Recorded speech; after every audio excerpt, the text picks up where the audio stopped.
దేవి నవరాత్రులు అక్టోబర్ 3వ తారీఖు నుంచి అక్టోబర్ 12వ తారీఖు వరకు మొదలవుతున్నాయి. మనం భాద్రపద మాసంలో గణపతి నవరాత్రులు చేసుకుని గణపతిని నిమజ్జనం చేశాము. ఇప్పుడు ఆశ్వేజ మాసం, భాద్రపదం తర్వాత ఆశ్వేజ మాసం మొదలవుతుంది.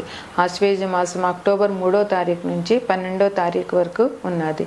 అశ్విని నక్షత్రం ఏ పౌర్ణమి రోజు వచ్చిన దాన్ని ఆశ్వేజ మాసం అంటారు. అయితే దేవి నవరాత్రులు నాలుగు నవరాత్రులు వస్తాయి. మొదటగా శ్యామలా నవరాత్రులు, తర్వాత వసంత నవరాత్రులు. వసంత నవరాత్రులు చైత్రశుద్ధ పాడ్యం నుండి శ్రీరామనవమి వరకు ఉంటాయి. తరువాత వారాహి నవరాత్రులు, ఇప్పుడు దేవి నవరాత్రులు.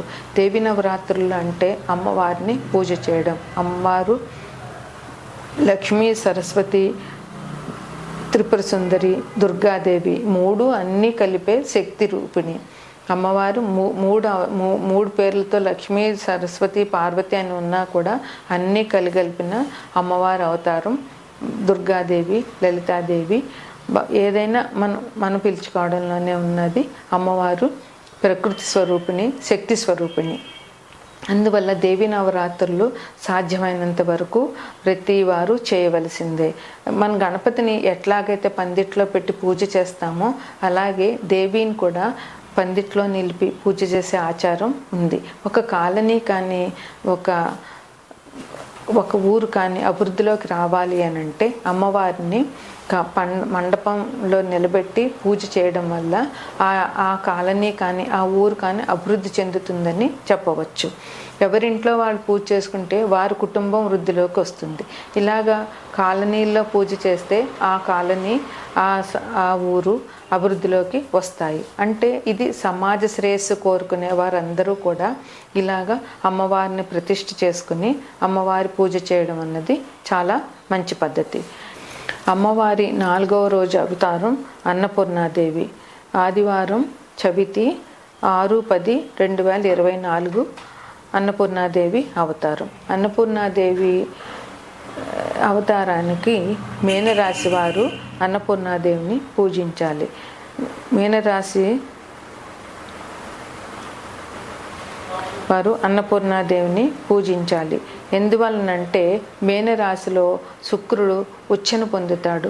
అందువల్ల శుక్రగ్రహం ఆ స్త్రీ గ్రహం. అందువల్ల శుక్రగ్రహం అనుగ్రహం కావాలి అని అంటే ఆ అమ్మవారిని పూజించాలి. మీనరాశి గురువుకు చెందిన రాశి అయినా కూడా ఇక్కడ శుక్రుడు అమ్మవారిని అనుగ్రహిస్తాడు. అందువల్ల శుక్రుడు అన్ని అమ్మవార్లకి, లలితాదేవికైనా గాయత్రీదేవికైనా అమ్మవారి పేరు అంటే శుక్రుడు, చంద్రుడు అనే చెప్పాలి. అందువల్ల అన్నపూర్ణాదేవి అవతారాన్ని మీనరాశి వారు పూజించడం వల్ల శుక్రుని అనుగ్రహము, గురు అనుగ్రహము ఉండి అభివృద్ధిలోకి వస్తారు.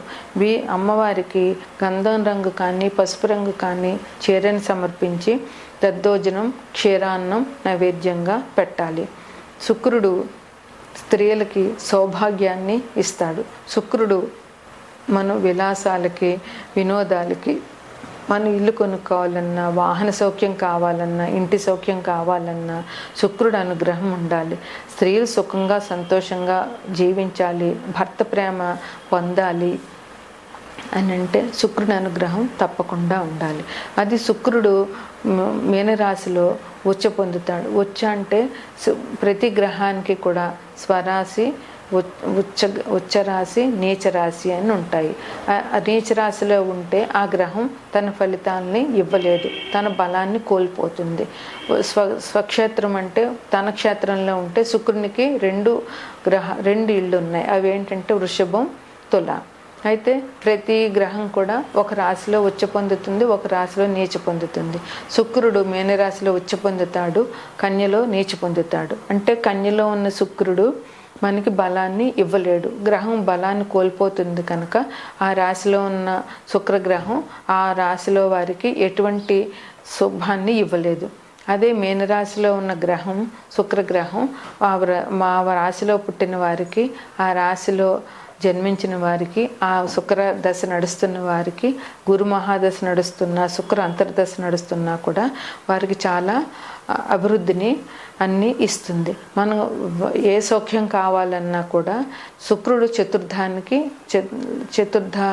అధిపతి కనుక చతుర్థంలో శుక్రుడు దిగ్బలం పొందుతాడు కనుక శుక్రుని పూజించడం, శుక్రగ్రహాన్ని పూజించడం వల్ల, శుక్రగ్రహం వల్ల అనుగ్రహం వల్ల మీనరాశి వారు అభివృద్ధిలోకి వస్తారు. వీరు ఈ రకం గంధం రంగు కానీ పసుపు రంగు కానీ చీరని ఇచ్చి దద్దోజనం క్షీరాన్ని నైవేద్యంగా పెట్టి అమ్మవారి అనుగ్రహాన్ని పొందుతారని ఆశిద్దాం.